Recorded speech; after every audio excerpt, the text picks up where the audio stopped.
अवधूत चिंतन श्री गुरुदेव दत्त. अवधूत चिंतन पुष्प 14. श्री गुरु शरणम. गुरुर्ब्रह्मा गुरुर्विष्णू गुरुर्देव महेश्वरः. गुरुः साक्षात् परब्रह्म तस्मै श्री गुरवे नमः. गुरु हेच परब्रह्म आहे. मनुष्य जन्म मिळणे हेच परम भाग्य आहे. पण हा ध्येय म्हणजे आत्मोन्नतीसाठी दिलेली एक अमूल्य संधी आहे.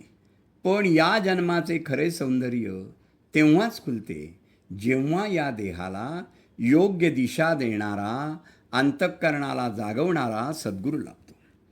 गुरुमाऊलीचं एक बंधन असतं, ते म्हणजे फक्त त्यांचे आज्ञापालन. कारण गुरूंच्या नकारातही शिकवणच असते.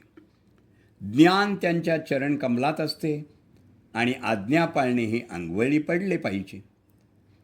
त्याचा कधीच प्रश्न न वाटावा अशी वागणूक झाली की आपण सत्शिष्य होतो. सत्कर्माने जनकल्याण करतात आणि सद्गुरूंच्या नुसत्या अस्तित्वाने कल्याण होते. तेव्हा त्याच्या अस्तित्वाचा भाव असावा. आपण सद्गुरूंनी दिलेले नाम मनापासून घेतो तेव्हा ते सत्तारूपाने आपल्या जवळ असतात आणि आपला प्रपंच परमार्थ दोन्ही गोड करतात. त्यांची आठवण सार्वत्रिक ठेवणे म्हणजे सद्गुरूचे होणे. त्याशिवाय ते तुमचे होणार नाहीत. कुठेतरी आपली भावना चिकटवल्याशिवाय माणसाला समाधान नाही. ती इतरत्र न लावता सद्गुरूजवळ लावल्यास खरे समाधान मिळेल. अध्यात्म मार्ग पाहिल्यास हे माझ्यासाठी आहे की नाही असे अनेकांना वाटते. पण सद्गुरूंनी दिलेले नाम श्रद्धेने घेतले तर सर्व साधनं ही गुरुमाऊली असणे म्हणजे आईने मुलाचे बोट धरून चालवण्यासारखे होते. त्यामुळं वाट चुकण्याचा प्रश्नच येत नाही. आईचे प्रेम देहबुद्धीचे खरे, पण ते शुद्ध आणि निस्वार्थी असते. त्यांना तुमच्याकडून काही अपेक्षा नसते. म्हणून गुरुसुद्धा सत्शिष्य शोधतच असतात. गुरु म्हणजे तो अज्ञानाचा अंधार दूर करून ज्ञानाचा प्रकाश देतो. गुरु केवळ व्यक्ती नसून ते एक चैतन्य शक्ती आहे. तो मार्गदर्शक आहे. तो जागृतीचा स्रोत आहे आणि साक्षात्काराकडे नेणारा तो एक दीपस्तंभ आहे. जेव्हा शिष्य पूर्ण समर्पण भावनेने सज्ज असतो तेव्हाच गुरुतत्व संपूर्ण कलेने प्रगट होतं.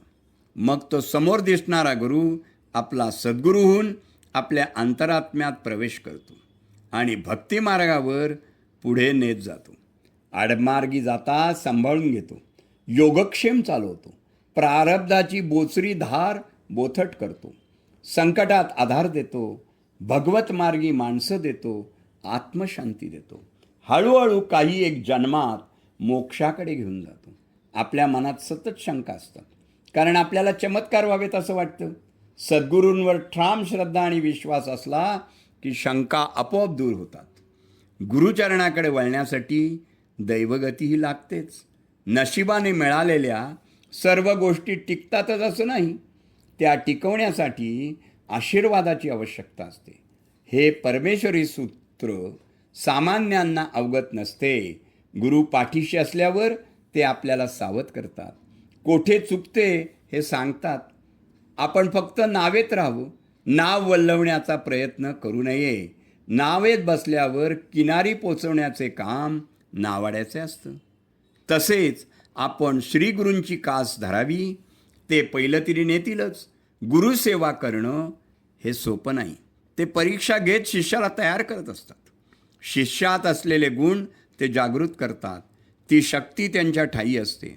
अशा गुरुची भेट होणं ती शक्ती त्याच्या ठायी असते. अशा गुरुची भेट होणं हा शिष्याच्या दृष्टीने दुधक शर्करा योग समजावा. माहीत नाही काय यादू असते सद्गुरूंच्या चरणात. आशीर्वाद घ्यायला जितका खाली वागतो तितकं मोठं झाल्यासारखं वाटतं. ज्याच्या मनी श्री सद्गुरू विचार तो नसे कधी लाचार. ज्याच्या अंगी श्री सद्गुरू भक्ती त्याला नाही कशाची भीती. ज्याच्या हृदयात सद्गुरू मूर्ती त्याच होई जगभरात कीर्ती. जो करेल सद्गुरूंची पूजा त्यांच्या आयुष्यातून संकटे होतील वजा. माझी तर आपणाला एक विनंती आहे, सद्गुरूचरणी विश्वास ठेवा, कल्याण होईल. गुरु हेच परब्रह्म होय. शुभम भवतु, शुभम भवतु, शुभम भवतु.